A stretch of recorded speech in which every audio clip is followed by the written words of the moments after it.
Hello all, നമ്മുടെ ഇന്നത്തെ topic എന്ന് പറയുന്നത് ക്ലാസ്സസ് ആൻഡ് ഒബ്ജക്ട്സ് ആണ്. ഒരു പൈത്തന്റെ ഊപ്സ് കൺസെപ്റ്റ് നമ്മൾ നോക്കുകയാണെന്നുണ്ടെങ്കിൽ ക്ലാസ്സസ് ആൻഡ് ഒബ്ജക്ട്സ് എന്ന് പറയുന്നത് വലിയൊരു വാസ്റ്റ് ടോപ്പിക്കാണ്. വാസ്റ്റ് എന്ന് മാത്രമല്ല, അത് വളരെ എളുപ്പമാണ്. അത് പല എല്ലാ പ്രൊജക്ട്സിലും മെയിനായിട്ടും യൂസ് ചെയ്യുന്ന ഒരു കൺസെപ്റ്റും കൂടിയാണ്. അപ്പോൾ ഇത് നിങ്ങൾക്ക് അറിഞ്ഞില്ല എങ്കിൽ നിങ്ങൾക്ക് ഉറപ്പായിട്ടും ഈ പ്രൊജക്റ്റ് തന്നെ നിങ്ങൾക്ക് ചെയ്യാൻ പറ്റുമെന്ന് എനിക്ക് തോന്നുന്നു. ഒരു ക്ലാസ് എന്ന് പറയുന്നത് class is a blueprint or template in programming that defines the structure and behavior of objects. ഒരു ക്ലാസ് ഉണ്ടെങ്കിൽ അവിടെ എന്തെങ്കിലും ഒബ്ജക്ട്സ് ഉണ്ടാവും. കാര്യം ആ ഒബ്ജക്ട്സിനെ നിയന്ത്രിക്കുന്നത് ഈ ക്ലാസിന്റെ ബിഹേവിയർ ബേസ് ചെയ്തിട്ടാണ്. കാര്യം മനസ്സിലായിട്ടുണ്ടാവും അല്ലേ? ഒരു ക്ലാസ്സിൽ നിന്നും ഒരുപാട് ഒബ്ജക്ട്സ് നമുക്ക് ക്രിയേറ്റ് ചെയ്യാൻ പറ്റും. ഓക്കെ, ഒരു ക്ലാസ് അതിലെന്ത് പറഞ്ഞിരിക്കുന്നോ അത് ബേസ് ചെയ്തായിരിക്കും ഈ ഒബ്ജക്റ്റ് ബിഹേവ് ചെയ്യുന്നത്. അത്രമാത്രം നിങ്ങൾ അറിഞ്ഞാൽ മതി. ഓക്കെ, അപ്പം ഞാനിപ്പോൾ ഒരു ക്ലാസ് നമ്മൾ ഒരു ക്ലാസ് ക്രിയേറ്റ് ചെയ്യണം. ക്ലാസ് എപ്പോഴും ഓക്കെ, ജസ്റ്റ് ഈ ക്ലാസ്സിൻ്റെ ശരിക്കുള്ള പ്രയോജനം എന്താണെന്നുള്ളത് നമ്മളൊന്ന് പഠിക്കാൻ പോവാണ്. ഒരു ക്ലാസ് ഞങ്ങൾ ക്രിയേറ്റ് ചെയ്തു. ജസ്റ്റ് ഞാൻ പാസ് ചെയ്തു. പാസ് സ്റ്റേറ്റ്മെൻറ്റ്, നിങ്ങൾക്ക് ബ്രേക്ക് ആൻഡ് പാസ് സ്റ്റേറ്റ്മെൻറ്റ് നിങ്ങൾക്ക് അറിയാം. അല്ലെങ്കിൽ ഇതിനു മുമ്പുള്ള ക്ലാസ്സുകൾ നിങ്ങൾ പഠിക്കുമ്പോൾ നമുക്ക് മനസ്സിലാവും. ജസ്റ്റ് നമ്മൾ വാല്യൂസ് ഒന്നും കൊടുക്കുന്നില്ല. ഇത് വേറെ ഒരിടത്തും അഫക്റ്റ് ആകാതിരിക്കാൻ വേണ്ടിയിട്ട് നമ്മൾ ജസ്റ്റ് ഒരു ക്ലാസ് ക്രിയേറ്റ് ചെയ്തു എന്നുള്ള പേരിന് വേണ്ടി മാത്രമാണ് നമ്മൾ പാസ് എന്ന് പറഞ്ഞ വേരിയബിൾ സ്റ്റേറ്റ്മെന്റ് നമ്മളിപ്പോൾ അവിടെ കൊടുത്തത്, കമാൻഡ് കൊടുത്തത്. ആക്ച്വലി ഞാനിപ്പോൾ ഒരു ഞാനിപ്പോൾ ചെയ്യാൻ പോകുന്നത് വെച്ചാൽ ഒരു എംപ്ലോയി ഡീറ്റെയിൽസ് പ്രിന്റ് ചെയ്യുക. ഓക്കെ, ഒരു കമ്പനിയിൽ കുറേ എംപ്ലോയീസ് ഉണ്ട്. നമ്മൾ ഇപ്പോൾ ഒരു എംപ്ലോയി മാനേജ്മെന്റ് സിസ്റ്റമാണ് ക്രിയേറ്റ് ചെയ്യുന്നുണ്ടെങ്കിൽ അവിടെ ഒരുപാട് എംപ്ലോയീസ് ഉണ്ടാവും. അപ്പം നമ്മൾ അവരുടെ ഡീറ്റെയിൽസ്, അവരുടെ ലിസ്റ്റിംഗ് നമ്മൾ ചെയ്യുമ്പോൾ അതിനെ പല പേജുകളിലുമായിട്ട് നമുക്ക് ഫെച്ച് ചെയ്യേണ്ടി വരും. ഓക്കെ, ഔട്ട്പുട്ടായിട്ട് നമുക്കത് എടുക്കേണ്ടി വരും. അങ്ങനെ വരുന്ന സമയത്ത് നമ്മളിപ്പോൾ മാനുവലി നമ്മൾ ഓരോ തവണയും ഇപ്പം നമ്മൾ ഓരോ കൺവെൻഷണൽ മെത്തേഡ്സിനാണല്ലോ ചെറുതാക്കിക്കൊണ്ട് വരുന്നത്. നമ്മൾ ഈ ക്ലാസ് ആൻഡ് ഒബ്ജക്ട്സ് കൺസെപ്റ്റ് പൈത്തണിൽ ഇംപ്ലിമെന്റ് ചെയ്തില്ല എങ്കിൽ, പൈത്തണിൽ മാത്രമല്ല വേറെ ലാംഗ്വേജസിൽ ഇതുള്ളതാണ്, ഇത് നമ്മൾ ഇംപ്ലിമെന്റ് ചെയ്തില്ല എങ്കിൽ ഒരു 2-3 പേജസിൽ എഴുതേണ്ട കോഡ്സ് ഒരുപാട് സ്ക്രിപ്റ്റിലായിട്ട് നമ്മൾ നീട്ടി എഴുതേണ്ടി വരും. അപ്പം അതിലേക്ക് വേണ്ടിയിട്ടാണ് അവരിങ്ങനെ ആലോചിച്ചിട്ട് ഈ ഒരു കൺസെപ്റ്റ് ഇംപ്ലിമെന്റ് ചെയ്യേണ്ടി വന്നത്. അപ്പോൾ നമ്മൾ മാനുവലി നമ്മൾ എഴുതുവാണെന്നുണ്ടെങ്കിൽ ഇതെങ്ങനെയായിരിക്കും എഴുതേണ്ടി വരിക എന്നുള്ളത് നമുക്ക് വേണമെന്ന് ചെക്ക് ചെയ്യാം. ഇപ്പോൾ ഒരു employee_1, ഓക്കെ, ആദ്യത്തെ ഒരു എംപ്ലോയിയുടെ പേരാണ് നമ്മൾ എടുക്കുന്നത്. ഈ എംപ്ലോയിനെ നമ്മൾ ഈ ക്ലാസ്സിലേക്ക് അസൈൻ ചെയ്യാം. ഓക്കെ, നമുക്ക് എങ്ങനെ അസൈൻ ചെയ്യാം? കാരണം നമ്മൾ ഈ ക്ലാസ്സിലൊന്നും എഴുതിയിട്ടില്ല, വലിയ ആർഗ്യുമെന്റ്സ് ഒന്നും കൊടുത്തിട്ടില്ല. ഇനി employee2, ആ employee2നെ നമ്മൾ ഈ ക്ലാസ്സിലേക്ക് അസൈൻ ചെയ്യാണ്. ഓക്കെ ഓക്കെ ഓക്കെ ഇനി ഈ എംപ്ലോയീസിന്റെ ഫസ്റ്റ് എംപ്ലോയിയുടെ ഡീറ്റെയിൽ നമുക്ക് വേണമല്ലോ. അപ്പം നമ്മൾ ജസ്റ്റ് അതിനെ employee1 ഡോട്ട് ഫസ്റ്റ് എന്ന് പറഞ്ഞിട്ട് നമ്മൾ ഒരു പേര് കൊടുക്കുകയാണ്, Rohit. Okay, then again emp1 dot last, ആ പേര് നമ്മൾ ശർമ്മ എന്ന് കൊടുക്കുകയാണ്. ഓക്കെ, then എംപ്ലോയിയുടെ ഇമെയിൽ നമ്മൾ first name dot last name അങ്ങനെ വേണമെങ്കിൽ കൊടുക്കാം. Okay, Rohit dot Sharma, okay, ക്യാപിറ്റലാക്കാം, ഓക്കെ, @company.com. ഇനി ഫസ്റ്റ് എംപ്ലോയി ഡോട്ട് പേയ്മെന്റ് നമുക്ക് ഇൻറ്റീജർ ആയിട്ട് തന്നെ കൊടുക്കാം. Okay okay 5 lakh. ഇതുപോലെ തന്നെ നമുക്കൊരു employee2നെയും നമുക്ക് എടുക്കാം. ഓക്കെ,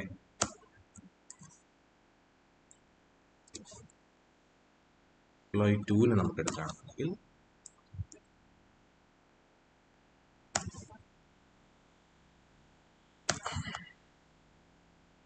ഞാൻ പുള്ളിക്ക് അങ്കിത് എന്ന പേര് കൊടുക്കുകയാണ്.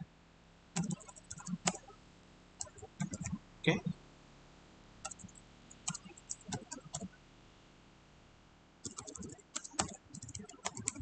Okay 6 lakhs. ഓക്കെ, അപ്പം നമ്മൾ ഓരോ തവണയും ഇങ്ങനെ എഴുതിയിട്ട് നമ്മൾ ജസ്റ്റ് ഒന്ന് പ്രിന്റ് ചെയ്യാണ്. പ്രിന്റ് emp1 emp2 ഡോട്ട് എന്താ ലാസ്റ്റ്. Last name. ഓക്കെ, നമ്മൾ അല്ലെങ്കിൽ print emp1 dot first. Okay, ഞാനിപ്പോൾ സേവ് കൊടുത്തതിന് ശേഷം ഞാൻ ജസ്റ്റ് ഒന്ന് റൺ ചെയ്യാൻ നമുക്ക് റൺ വിത്തൗട്ട് ഡീബഗിങ് കൊടുത്താൽ മതി. കൺട്രോൾ F5 ആണ് അതിൻ്റെ ഷോർട്ട് കട്ട് കീ. അപ്പോൾ നമുക്ക് ആദ്യം നോക്കുമ്പോൾ emp2 dot last Chavan emp1 dot first 08. അപ്പോൾ നമ്മൾ ഒരു എംപ്ലോയി ഡീറ്റെയിലിനെ നമുക്ക് ഒരിടത്ത് ലിസ്റ്റ് ഔട്ട് ചെയ്യണമെന്നുണ്ടെങ്കിൽ നമ്മൾ ഇതുപോലെ ക്ലാസ് എഴുതി ജസ്റ്റ് ക്ലാസ്സിലേക്ക് ആ ഒബ്ജക്റ്റിനെ, ഇത് ക്ലാസ് എന്ന് പറയുന്നു, ഇതിനെ ഒബ്ജക്റ്റ് എന്നാണ് പറയുന്നത്, ഇതെല്ലാം ഓരോ ഒബ്ജക്ട്സ് ആണ്. ഓക്കെ, ഈ ഒബ്ജക്ട്സിന് നമ്മൾ അസൈൻ ചെയ്ത് ഓരോ തവണയും ഓരോ എംപ്ലോയീസിനെ എഴുതുമ്പോൾ എന്തുമാത്രം കഷ്ടമാണല്ലേ. നമുക്ക് ഇതിനെ നമുക്ക് ചുരുക്കാൻ വേണ്ടിയിട്ടാണ് ആക്ച്വലി നമ്മൾ ക്ലാസ് ആൻഡ് ഒബ്ജക്ട്സിൽ വേറെയും പല മെത്തേഡ്സ് ഉണ്ട്. ഓക്കെ, നമ്മളൊരു ക്ലാസ് എപ്പോഴാണ് മെയിനായിട്ട് യൂസ് ചെയ്യുന്നത് വെച്ചാൽ ഒരുപാട് ഫങ്ഷനാലിറ്റീസ് വരുമ്പോഴാണ്. ഓക്കെ, ഒരുപാട് ഫങ്ഷൻസ് എന്താണെന്ന് നമ്മൾ പഠിച്ചിട്ടുണ്ടാവും. Classes and functions and classes and objects, അത് കഴിഞ്ഞിട്ടാണ് ക്ലാസ് ആൻഡ് ഒബ്ജക്ട്സ് വരുന്നത്. അപ്പോൾ ഈ ക്ലാസ്സസ് ആൻഡ് ഫങ്ഷൻസ് എന്ന് പറയുമ്പോൾ തന്നെ ആക്ച്വലി ഒരുപാട് ഫങ്ഷൻസ് കൂടുമ്പോഴാണ് ഒരു ക്ലാസ്സിനെ നമ്മൾ ഒരു ഗ്രൂപ്പ് ചെയ്യുന്നത്. ഒരു സെയിം കൈൻഡ് ഓഫ് ഫങ്ഷൻസിനെ നമ്മൾ ഒരു ക്ലാസ്സിനകത്താക്കും. ഓക്കെ, അതൊക്കെ പ്രൊജക്റ്റ് ചെയ്യുന്ന സമയത്ത് നമുക്ക് മനസ്സിലാകും. അപ്പോൾ ഇവിടെ നമ്മൾ എന്താ ചെയ്യാൻ പോകുന്നതെന്ന് വെച്ചാൽ നമ്മൾ ഇതിനെ അങ്ങ് ചുരുക്കാൻ പോയാൽ, ഓക്കെ, നമ്മൾ ഈ ഇത്രയും സാധനങ്ങൾ നമ്മൾ എടുത്ത് കളഞ്ഞിട്ട് നമുക്കിതിനെ സിമ്പിളായിട്ട് എങ്ങനെ നമുക്ക് എഴുതാം എന്നുള്ളതിനെ കുറിച്ചാണ് നമ്മൾ ചെയ്യാൻ പോകുന്നത്. ഓക്കെ, ഇതിവിടെ കിടന്നോട്ടെ. കിടക്കുമ്പോൾ തന്നെ ഞാൻ ഈ പാസിനെ ഒന്ന് മാറ്റിയിട്ട് ഡെഫ് എന്ന് പറയുന്നത്, ക്ലാസ് എന്ന് പറയുമ്പോൾ ഒരു ഡെഫ് ഇനിറ്റ് മെത്തേഡ് ഉണ്ട്. ഓക്കെ, ഡെഫ് എന്ന് പറയുന്നത് ഒരു സ്റ്റാർട്ട് ചെയ്യുന്നത് തന്നെ അതൊരു ഫംഗ്ഷനെയാണ് നമ്മൾ ഡെഫ് എന്ന് പറഞ്ഞ് ചെയ്യുന്നത് അല്ലേ. അപ്പോൾ ഒരു ഇനിറ്റ് മെത്തേഡ് ഉണ്ട്. ഈ ഇനിറ്റ് മെത്തേഡ് എന്ന് പറയുന്നത് ഒരു ക്ലാസ് കോൾ ആകുമ്പോഴത്തേനും ആദ്യം ഇനിഷ്യലൈസ് ആകുന്ന മെത്തേഡ് എന്ന് പറയുന്നത് ഇനിറ്റ് മെത്തേഡാണ്. ഓക്കെ, പല മറ്റുള്ള ലാംഗ്വേജസിൽ നമുക്കിതിനെ കൺസ്ട്രക്ടർ എന്നാണ് പറയുന്നത്. ഓക്കെ, അപ്പം ഇവിടെ നമ്മൾ ചെയ്യാൻ പോകുന്ന ഇത്രയേ ഉള്ളൂ.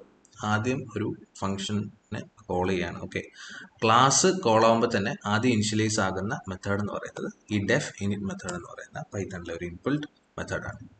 ഇതിൽ നമ്മൾ കൊടുക്കാൻ പോകുന്നത് എന്തിനാണ് ഇത് എഴുതുന്നത് വെച്ചാൽ ഈ ക്ലാസും ഈ എംപ്ലോയി എന്ന് പറയുന്ന ഈ emp_1 എന്ന് പറയുന്ന ഒബ്ജക്റ്റും തമ്മിലുള്ള ഒരു കണക്ഷൻ എസ്റ്റാബ്ലിഷ് ചെയ്യുന്നതിന് വേണ്ടിയിട്ടാണ്. ഇതിനകത്ത് നമ്മൾ പാസ് ചെയ്യുന്ന ഈ first name, last name, email and pay എന്ന് പറയുന്ന ഈ ഇൻസ്റ്റൻസ് വേരിയബിൾസിനെ നമുക്ക് ഈ ഇനിറ്റ് മെത്തേഡിലേക്ക് പാസ് ചെയ്തിട്ട് ആ വേരിയബിളിനെ ഈ ഒബ്ജക്റ്റുമായിട്ട് കണക്ട് ചെയ്യാൻ വേണ്ടിയിട്ടാണ് നമ്മൾ ഈ ഇനിറ്റ് മെത്തേഡ് എഴുതുന്നത്. ഓക്കെ, അതിപ്പോൾ നിങ്ങൾക്ക് എഴുതുമ്പോൾ മനസ്സിലാവും. ഈ സെൽഫ് എന്ന് പറഞ്ഞിട്ട് നമ്മളിപ്പോൾ ചെയ്യാൻ പോകുന്നത് എന്താണ്? ഫസ്റ്റ്, ലാസ്റ്റ്, ദെൻ പേ. ഓക്കെ, എന്തൊക്കെ കൊടുത്തു? ഫസ്റ്റ്, സെൽഫ്, ഫസ്റ്റ്, ലാസ്റ്റ്, പേ എന്ന് പറഞ്ഞിട്ട് നമ്മൾ വേരിയബിൾസിനകത്ത് ആർഗ്യുമെന്റ്സ് പാസ് ചെയ്തു. ഇനി നമ്മൾ എഴുതാൻ പോകുന്നത് ഈ സെൽഫ് എന്ന് പറഞ്ഞാൽ സെൽഫ് തന്നെ കൊടുക്കണമെന്നില്ല കേട്ടോ, വേറെ എന്ത് വാല്യൂ ആണെങ്കിലും കൊടുക്കാം. സെൽഫ് എന്നാണ് ഡിഫോൾട്ടായിട്ട് നമ്മൾ യൂസ് ചെയ്യുന്നത്. ഇനി നമ്മൾ ചെയ്യാൻ പോകുന്നത് self dot first. Okay, self dot first equal to first. ഇവിടെ നിങ്ങൾക്ക് ഫസ്റ്റ് തന്നെ കൊടുക്കണമെന്നില്ല, എന്ത് വേണേലും കൊടുക്കാം. ഇത് നമ്മൾ യൂസ് ചെയ്യാൻ പോകുന്നില്ല, കാര്യം നമ്മൾ ഇത് എഴുതുന്നത് ഈക്വൽ ടു ഫസ്റ്റ്. നിങ്ങൾക്ക് മനസ്സിലാവാൻ വേണ്ടിയിട്ട് ഞാൻ ഒരു കൺഫ്യൂഷൻ വരണ്ട എന്നുള്ള രീതിക്ക് നമുക്ക് ഇങ്ങനെ എഴുതുന്നതിലും കുഴപ്പമില്ല. Okay, then self dot last. Okay, അപ്പോൾ എന്താണെന്ന് വെച്ചാൽ ലാസ്റ്റ്. ഇനി സെൽഫ് ഡോട്ട്, നമുക്ക് ഇമെയിലിനെ നമുക്ക് ഫസ്റ്റ് ആൻഡ് ലാസ്റ്റ് നെയിമിനെ മെർജ് ചെയ്ത് എഴുതാം, നമുക്ക് അടുത്തതിൽ എഴുതാം. ഓക്കെ, പേ. ദെൻ സെൽഫ് ഡോട്ട് ഇമെയിലിനെ നമുക്ക് ഇങ്ങനെ എഴുതാം, ജസ്റ്റ് ഫസ്റ്റ്. ചില നമ്മൾ ഓൾറെഡി ഇവിടെ എഴുതിയിട്ടുണ്ടല്ലോ, ഫസ്റ്റ് ഒന്ന് പാസ് ചെയ്താൽ മതി. ദെൻ ഒരു പ്ലസ് കൊടുക്കുക, ഡോട്ട് വേണം അല്ലേ, ഡോട്ടിന് നമുക്ക് എന്തായാലും ഇത് ചെയ്തേ പറ്റുള്ളൂ, നമ്മൾ എഴുതും പോലെ. ഓക്കെ, ലാസ്റ്റ്, ദെൻ ഒരു പ്ലസ് കൊടുക്കുക, ദെൻ മറ്റേ കമ്പനി. ഓക്കെ, അത് നമ്മൾ ഇത് എഴുതി കഴിഞ്ഞു, നമ്മൾ ഇനിഷ്യലൈസ് ചെയ്ത് കഴിഞ്ഞു, നമുക്ക് ഈ വേരിയബിൾസ് പാസ് ചെയ്ത് കഴിഞ്ഞു.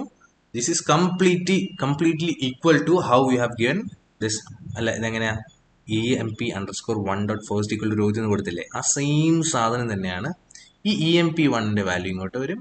ഓക്കെ, ഫസ്റ്റ് ഈക്വൽ ടു ഈ രോഹിത്, നമ്മൾ രോഹിത് കൊടുത്തില്ല അല്ലേ, അപ്പോൾ അതെങ്ങനെ എഴുതുന്നത് വെച്ചാൽ അതും കൂടെ കൊടുത്താലേ അതങ്ങോട്ട് ആകുന്നുള്ളൂ. നമ്മൾ ചെയ്യേണ്ട ഇത്ര മാത്രം നമ്മൾ നേരത്തെ എന്താ ചെയ്തേ, ഇവിടെ നമ്മൾ വാല്യൂസ് ഒന്നും പാസ് ചെയ്തിട്ടില്ല. അപ്പൊ ഈ വാല്യൂസ് ജസ്റ്റ് അങ്ങോട്ട് പാസ് ചെയ്യാം. ഓക്കെ, അത്രയും നമ്മൾ ചെയ്യുന്നു. Rohit, then Sharma, okay, then പിന്നെ നമുക്ക് നമ്മൾ 3 എണ്ണല്ലേ കൊടുത്തിട്ടുള്ളൂ പേയ്മെന്റിന്റെ, അതായത് ഫസ്റ്റ് ലാസ്റ്റ് പേയ്മെന്റ്. ഓക്കെ, അപ്പൊ നമ്മൾ പേയ്മെന്റ് എത്രയാണ്,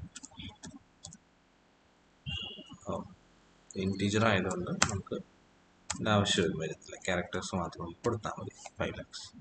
ഓക്കെ, അതുപോലെ തന്നെ സെയിം രീതിക്ക് നിങ്ങൾ ഇവിടെയും കൂടെ ചെയ്താൽ മതി.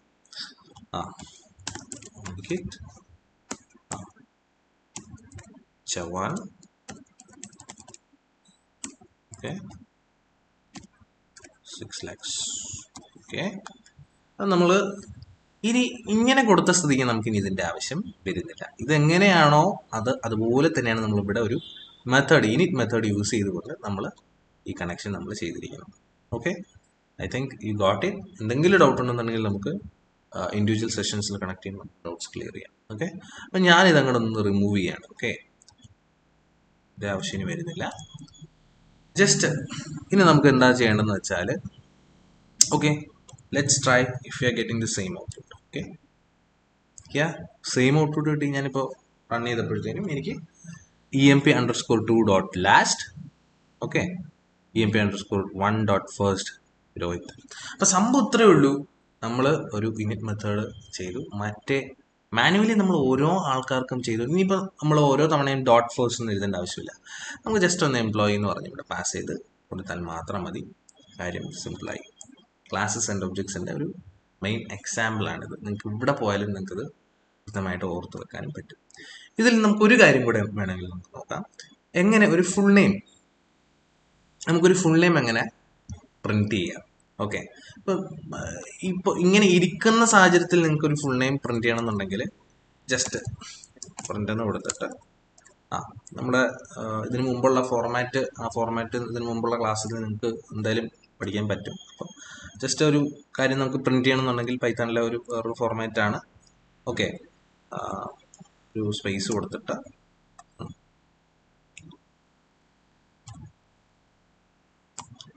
ഇങ്ങനെ കൊടുത്തതിന് ശേഷം പാരന്തസിസ് കൊടുത്തതിന് ശേഷം ഡോട്ട് ഫോർമാറ്റ് എന്ന് പറഞ്ഞൊരു മെത്തേഡ് ഉണ്ട്.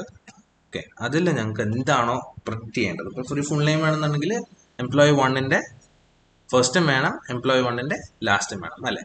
അപ്പോൾ നമുക്ക് എന്താ ചെയ്യുന്നത് വെച്ചാൽ emp1.first കമ കൊടുത്തതിന് ശേഷം emp1.last ഇത്രയും ചെയ്യുമ്പോഴത്തേനും നമുക്കൊരു ഫുൾ നെയിം ഫസ്റ്റ് പുള്ളിയുടെ രോഹിത് ശർമ്മ എന്ന് പ്രിന്റ് ചെയ്യണമെന്നുണ്ടെങ്കിൽ നമുക്ക്, ഞാനിപ്പോൾ Ctrl F കൊടുക്കുമ്പോഴത്തേനും രോഹിത് ശർമ്മ എന്ന് നമുക്ക് വന്നു.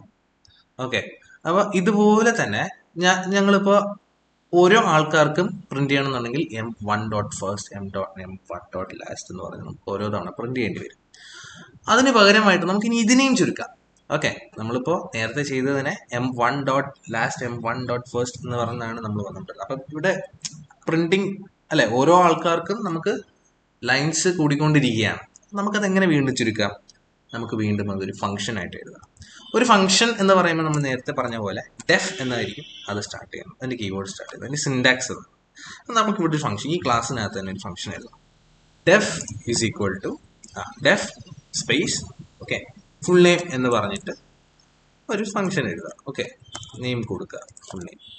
ഓക്കെ, ഇതിനകത്ത് നമുക്ക് നമ്മൾ നേരത്തെ പറഞ്ഞ പോലെ ഈ സെൽഫ് എന്ന് പറയുന്ന ആർഗ്യുമെന്റ് നമ്മൾ പാസ് ചെയ്യുമ്പോഴത്തേക്കും ഈ ക്ലാസ്സും ഈ ഫംഗ്ഷനും തമ്മിൽ കണക്ഷൻ ആയി കഴിഞ്ഞു. I mean and also this objects, ഈ ഒബ്ജക്ട്, ഈ ക്ലാസ്സും ഒബ്ജക്റ്റും തമ്മിൽ കണക്ട് ചെയ്യുന്ന ഫംഗ്ഷൻസിനെ നമ്മൾ എന്ത് ചെയ്യുന്നു, ഈ ഒബ്ജക്റ്റിന് ഈ ക്ലാസ്സിനകത്തും കാര്യം ഉണ്ടെന്നുണ്ടെങ്കിൽ, ഇതിനകത്തു നിന്നും വാല്യൂ വേണമെന്നുണ്ടെങ്കിൽ, ബന്ധം ഉണ്ടെന്നുണ്ടെങ്കിൽ നമ്മൾ എന്തായാലും സെൽഫ് എന്ന് പറയുന്നത് കൊടുക്കണം. കാര്യം നമുക്ക് ഈ ഒബ്ജക്റ്റിൽ നിന്നുള്ള വാല്യൂ ആണല്ലോ നമുക്ക് വേണ്ടത്. ഓക്കെ, അപ്പൊ ഈ ഒബ്ജക്റ്റിനകത്ത് നമ്മൾ, ഈ ഫംഗ്ഷനകത്ത് നമ്മൾ സെൽഫ് എന്ന് പറയുന്നത് കൊടുക്കുക. ഓക്കെ, നമ്മളൊരു 4 സ്പേസ് നോക്കിയാൽ മതി, 1 2 3 4. ഓക്കെ, അതിനുശേഷം നമ്മൾ എന്താ ചെയ്യേണ്ടതെന്ന് വെച്ചാൽ, ഒരു ഫംഗ്ഷൻ എപ്പോഴും ക്ലോസ് ആകുന്നത് റിട്ടേൺ എന്നുള്ള സ്റ്റേറ്റ്മെന്റ് വെച്ചിട്ടാണ്. ഓക്കെ, റിട്ടേൺ എന്ന് പറഞ്ഞിട്ടുള്ള ഒരു കമാൻഡ് വെച്ചിട്ടാണ് അപ്പോൾ ഇതിനകത്ത് നമുക്ക് എന്താണോ വേണ്ടത് നമ്മൾ സെയിം നമ്മൾ പ്രിന്റ് ചെയ്തല്ലേ ഈ സെയിം സാധനം നമ്മളവിടെ കൊടുക്കുക. ഓക്കെ, സെയിം സാധനം അവിടെ കൊടുത്തിട്ട് നമ്മൾ ചെയ്യേണ്ട ഒരു കാര്യം എന്ന് പറയുന്നത് ഈ സെൽഫ് എന്ന് പറയുന്നത് നമ്മളിവിടെ ഇതിനകത്ത് എഴുതുമ്പോൾ നമ്മൾ എപ്പോഴും സെൽഫ് എന്ന് മാത്രം കൊടുത്താൽ മതി. ഓക്കെ, സെൽഫ് എന്ന് കൊടുക്കുക. Okay, self. അപ്പോൾ ഈ ഒബ്ജക്റ്റിനും ഈ ഫംഗ്ഷനും തമ്മിലുള്ളൊരു കണക്ഷൻ ആയിക്കഴിഞ്ഞു. ഈ സെൽഫ് എന്ന് പറയുന്നത് എടുക്കുന്നത് എന്തായിരിക്കും? ഈ ഓരോ സെൽഫും ഓരോ ഒബ്ജക്റ്റ് ആയിരിക്കും. നമുക്ക് ഈ എംപ് 1 ആണോ വേണമെന്നുണ്ടെങ്കിൽ എംപ് എന്ന് പറഞ്ഞു കൊടുക്കുന്നതിന് പകരം സെൽഫ് ഡോട്ട് ഫസ്റ്റ് എന്ന് കൊടുത്താൽ മതി. പക്ഷെ നമ്മൾ ആ ക്ലാസ്സിനകത്ത് നമ്മൾ ആ ഒബ്ജക്റ്റിനെ നമ്മൾ പാസ് ചെയ്ത് കൊടുക്കണം, അത്രയേ ഉള്ളൂ. അതെങ്ങനെ നമുക്ക് പ്രിന്റ് ചെയ്യാം? ഓക്കെ, ഞാൻ ഇതൊന്ന് കമന്റ് ചെയ്യാൻ അറിയാലോ. ഓക്കെ, കമന്റ് ചെയ്തിട്ട് ഞാൻ ജസ്റ്റ് ഇനി എങ്ങനെ നമുക്ക് ഈ രോഹിത് ശർമ്മ നമ്മൾ പ്രിന്റ് ചെയ്തതിന് നമുക്ക് എങ്ങനെ ഈ ക്ലാസ് നമുക്ക് ഒരു രീതിയിൽ നമുക്ക് പ്രിന്റ് ചെയ്യാം. ജസ്റ്റ് emp1 ഡോട്ട് നമുക്ക് നേരത്തെ നമ്മൾ ചെയ്ത പോലെ emp1 ഡോട്ട് ഫുൾ നെയിം ഈ ഒരു ഫംഗ്ഷൻ അല്ലേ, ഈ ഒരു ഫംഗ്ഷനെ നമുക്ക് കോൾ ചെയ്യാം. എന്ന് വെച്ചാൽ ഇത് കണക്ഷൻ ആയി കഴിഞ്ഞു അല്ലേ, ഈ ഒരു ഫുൾ നെയിം ഈ ഒരു ഒബ്ജക്റ്റിലേക്ക് അസൈൻ ആയി കഴിഞ്ഞു. അപ്പോൾ ഇതിനകത്ത് നമുക്ക് നോക്കുമ്പോൾ ജസ്റ്റ് ഒന്ന് ടൈപ്പ് ചെയ്യുമ്പോൾ തന്നെ നിങ്ങൾക്ക് മനസ്സിലാവും. emp1 ഡോട്ട് ഫുൾ നെയിം ഒരു ഓപ്പണിംഗ് ആൻഡ് ക്ലോസിംഗ് ബ്രാക്കറ്റ്സും കൂടെ കൊടുക്കുക. ഓക്കെ, നമ്മളിതൊന്ന് സേവ് ആക്കി കൺട്രോൾ F5 കൊടുക്കുമ്പോഴത്തേനും നമുക്കിത് രോഹിത് ശർമ്മ പ്രിന്റ് ചെയ്യും. മനസ്സിലായോ? അത് ആക്ച്വലി അത് പഠിച്ചു വെച്ചാൽ മതി, വേറെ ഒന്നുമല്ല, സിമ്പിളാണ്. ഒരു ഒബ്ജക്റ്റ് പിന്നെ ഒരു ഫംഗ്ഷൻ. ഓക്കെ, ആ ഒരു ഫംഗ്ഷനെ കോൾ ചെയ്യണമെന്നുണ്ടെങ്കിൽ എന്താ ചെയ്യുക? ഒബ്ജക്റ്റ് ഡോട്ട് ഏത് ഫംഗ്ഷനാണോ നമ്മൾ സെൽഫ് കൊടുത്തിട്ടുള്ളതാണ്. അപ്പം അതിനകത്തുള്ള സെയിം കാര്യം തന്നെയാണ് ഇവിടെ വരുന്നത്, ഫുൾ നെയിം എന്നുള്ളത്. അതുപോലെ തന്നെ നമ്മളിപ്പോൾ പ്രിന്റ് നമുക്കിനി ഞാനിതിപ്പോൾ കമന്റ് ചെയ്യാണ്, വേറൊരു രീതിയിൽ കോൾ ചെയ്യണം. നമുക്ക് ക്ലാസ്സും കൂടെ വെച്ച് കോൾ ചെയ്യണം. ഓക്കെ, ക്ലാസ് മെൻഷൻ ചെയ്ത് കോൾ ചെയ്യണം. ഓക്കെ, എന്ന് വെച്ചാൽ നമ്മളിവിടെ ക്ലാസ് മെൻഷൻ ചെയ്യേണ്ട കാര്യം വന്നില്ല. കാര്യം എന്താ? ഈ emp1 is already assign to employee എന്ന് പറഞ്ഞ ക്ലാസ്സാണ്. ഓക്കെ, അതുകൊണ്ട് നമ്മൾ ഇത് ഇങ്ങനെ തന്നെ ഫോളോ ചെയ്താൽ മതി. പക്ഷേ നമുക്കിപ്പോൾ ഒരു ക്ലാസ് ബേസ് ചെയ്ത് കോൾ ചെയ്യണം താല്പര്യം ഉണ്ടെന്നിരിക്കട്ടെ, നമുക്ക് വിളിക്കാം എംപ്ലോയി ഡോട്ട് ഫുൾ നെയിം എന്ന് കൊടുക്കുക. അതാണ് എൻ്റെ. ഇനി ഇതിനകത്ത് നമുക്ക് ഏത് എംപ്ലോയിയുടെ ആണ് വേണ്ടെന്നുള്ളത് ഞാൻ emp2 കൂടെ കൊടുക്കുകയാണ്. ഓക്കെ, അപ്പോൾ രണ്ടിനും വ്യത്യാസം ഇത്രയേ ഉള്ളൂ. പ്രിന്റ് നമ്മൾ ഒബ്ജക്റ്റ് വെച്ച് മാത്രം കൊള്ളുകയാണെന്നുണ്ടെങ്കിൽ മെത്തേഡ് മാത്രം ചെയ്താൽ മതി, വിളിച്ചാൽ മതി. അതിനകത്ത് പാരൻതസിസ് കൊടുക്കേണ്ട കാര്യം നമ്മൾ ഓൾറെഡി emp1 എന്ന് പറഞ്ഞു കഴിഞ്ഞു. ഇനി നമ്മൾ ക്ലാസ് പറഞ്ഞു കൊടുക്കണമെന്നുണ്ടെങ്കിൽ നമ്മളിങ്ങനെ വേണം കൊടുക്കാൻ, ക്ലാസ് ഡോട്ട് ഫുൾ നെയിം, അതിനകത്ത് നമ്മൾ വാല്യൂ പാസ് ചെയ്യണം. കൺട്രോൾ കൊടുക്കുമ്പോഴത്തേനും നമുക്ക് ഇച്ഛമാണെന്ന് പറയും. അപ്പോൾ ഇത്രയേ ഉള്ളൂ ക്ലാസസ് ആൻഡ് ഒബ്ജക്ട്സ് എന്നുള്ള ഒരു കൺസെപ്റ്റ് എന്ന് പറയുന്നത് നിങ്ങൾക്ക് മനസ്സിലാകാനും നിങ്ങൾക്ക് ഇതിനകത്ത് എന്താണെന്നുള്ളത് ഇത് മനസ്സിലായാൽ മാത്രമേ നിങ്ങൾക്ക് ഊപ്സ് കൺസെപ്റ്റ് എന്താണെന്നുള്ളത് അല്ലേ, ഊപ്സ് കൺസെപ്റ്റ് പൈത്തൻ്റെ ഊപ്സ് കൺസെപ്റ്റ് എന്താണെന്ന് അറിയാം. അത് മെയിനാണ്, മസ്റ്റായിട്ട് അറിഞ്ഞിരിക്കേണ്ടതാണ്. അപ്പോൾ ഒരു പ്രോഗ്രാമിംഗ് ലാംഗ്വേജ് എന്ന് പറയുമ്പോൾ അതിൻ്റെ കൺസെപ്റ്റ് ഉണ്ട്. അപ്പം ആ ഒബ്ജക്റ്റ് ഓറിയൻറ്റഡ് പ്രോഗ്രാമിംഗ് ലാംഗ്വേജ് ആയിട്ടുള്ള ഈ പൈത്തൻ്റെ ആ ഊപ്സ് കൺസെപ്റ്റ് മസ്റ്റായിട്ട് അറിഞ്ഞിരിക്കണം. അതറിയാമെന്നുണ്ടെങ്കിൽ നിങ്ങൾക്ക് എല്ലാ ഇൻ്റർവ്യൂസും നിങ്ങൾക്ക് സുഖമായിട്ട് ക്രാക്ക് ചെയ്യാൻ പറ്റും, പ്രൊജക്റ്റൊക്കെ അടിപൊളിയായിട്ട് ചെയ്യാൻ പറ്റും.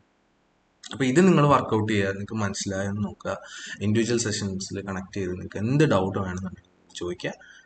നമുക്കിതെല്ലാം ക്ലിയർ ചെയ്ത് ഒരു നല്ലൊരു കരിയർ തന്നെ സെറ്റാക്കാൻ എല്ലാവർക്കും കഴിയട്ടെ എന്ന് ഞാൻ ആശംസിക്കുന്നു. Thank you.